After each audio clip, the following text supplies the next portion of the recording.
AP అసెంబ్లీలో బాలకృష్ణ చిరంజీవిని ఉద్దేశించి చేసిన వ్యాఖ్యలు దుమారం రేపుతున్నాయి. ఈ విషయంలో పలువురు నటులు బాలకృష్ణ వ్యాఖ్యలను వ్యతిరేకిస్తుండగా తాజాగా ఈ ఎపిసోడ్లో మరో కొత్త ట్విస్ట్ నెలకొంది. బాలకృష్ణపై చిరంజీవి అభిమానులు ఫైర్ అవుతున్నారు.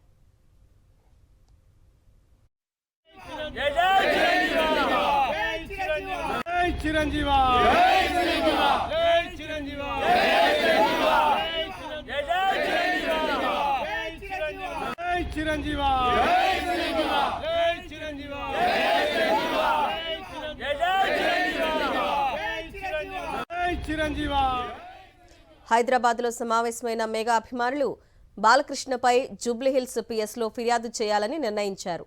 కాగా ఈ విషయం తెలిసిన వెంటనే చిరంజీవి వారిని ఫిర్యాదు చేయొద్దని వారించారు.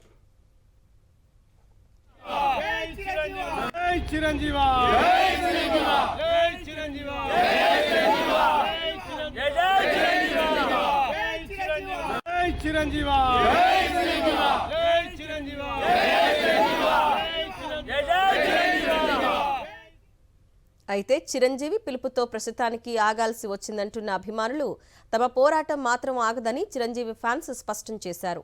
మరో 2 రోజుల్లో మరోసారి సమావేశం కావాలని నిర్ణయించినట్లు తెలిపారు. తదుపరి సమావేశంలో కార్యాచరణ ప్రకటిస్తామని చిరంజీవి ఫ్యాన్స్ వెల్లడించారు.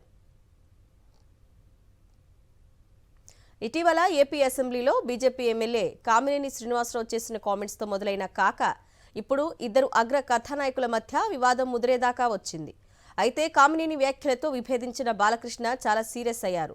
కూటమి ప్రభుత్వం కూడా ఎఫ్డీసీ సమావేశం జాబితాలో కనీస గౌరవం ఇవ్వలేదని మంత్రి కందుల దుర్గేష్పై కూడా ఆగ్రహం వ్యక్తం చేశారు.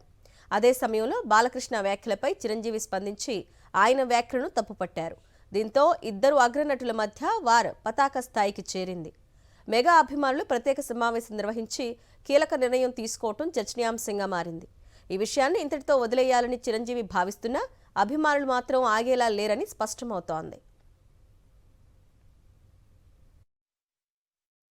రేపు ఆల్ 300 స్టేషన్స్లో ఇవ్వాలనే ఒక నిర్ణయం తీసుకున్నాం. ఆ నిర్ణయం తెలుసుకున్న తర్వాత ఇమ్మీడియట్గా మేము వెళ్తుంటే చిరంజీవి గారికి ఈ ఒక విచారం తెలుస్తూనే ఇమ్మీడియట్గా చిరంజీవి గారు కాల్ చేశారు. కాల్ చేసి ఇది మన సంస్కారం కాదు, ఇది మన కొద్దిది, మన అజిటేషన్ మనది ఉంది, మనం కామ్గా వెళ్ళాలి అని చెప్పిన తర్వాత చిరంజీవి గారు పిలుపు మేరకు ఈ ఒక కంప్లైంట్ని విత్డ్రా చేసుకొని ఇక్కడ వాపస్ వచ్చాం. ముందర ఏ వ్యక్తి కానీ చిరంజీవి గారి గురించి మాట్లాడితే చిరంజీవి గారు ఈరోజు ఆపారు కాబట్టి మేము ఆగాం, లేదంటే ఇది ఆపదు, ఆగదు, ఇది ముందరకు తీసుకెళ్తాం. బాలకృష్ణపై కేసు వేసేందుకు జూబ్లీహిల్స్ పోలీస్ స్టేషన్ వెళ్ళడం జరిగింది. ఈ సందర్భంగా దారిలో వెళ్తే ఈ విషయం తెలుసుకొని ఇది మన పద్ధతి కాదు, మనం శాంతియుతంగా ఉంటాం, ఏదైనా చూద్దా, ఇది మన పద్ధతి కాదు, పద్ధతికి వ్యతిరేకంగా వద్దు అని చిరంజీవి గారు ఆజ్ఞాపించడంతో మేము వెనుతిరిగి రావడం జరిగింది. చిరంజీవి గారిని ఎవరన్నా దూషించినా, ఎవరన్నా అజ్జేసినా ఖబర్దార్, ఇక నుంచి మాట్లాడిన మంచికి మారుపేరు, ఎవరిని కించపరిచే వ్యక్తి కాదు, ఎవరిని ఇబ్బంది పెట్టే వ్యక్తి కాదు. మీరు ఇంకొకసారి చిరంజీవి గారి మీద పిచ్చి ప్రేరేపణలు పెరిగితే ఖబర్దార్, జాగ్రత్త. మనం ఈ విధంగా మనం చేయకూడదు, వద్దు, మీరందరూ కూడా ఎక్కడికక్కడికి ఆగిపోండి అని చెప్పడంతో మేము ఆగిపోవడం జరిగింది. ఈ సందర్భంగా అన్నయ్య చిరంజీవి గారి గురించి చెప్తా, అన్నయ్య మీరు మంచివాళ్ళు, మీరెంత మంచివాళ్ళు ప్రపంచం అంతా కూడా చూస్తోంది. ఈరోజు రక్తదానం అని జరుగుతోందంటే కేవలం చిరంజీవి గారి మీదే. అయితే నెక్స్ట్ ఇంకొకసారి ఎవరైనా మీ గురించి మాట్లాడితే మీరు చెప్పినా కూడా మేము ఆగే పరిస్థితి లేదన్నయ్య. దయచేసి చెప్తున్నాం, మీరు మాకు దేవుడు లాంటి వాళ్ళు, ప్రత్యక్షంగా పరోక్షంగా కొన్ని వేల లక్షల మందికి ఉపయోగపడ్డారు. నెక్స్ట్ మీరు దయచేసి మాకు చెప్పొద్దండి, మీ ఫోన్లు కూడా ఎత్తాము. ఈసారి మాత్రం మీ మాట వింటున్నాం. జై చిరంజీవ.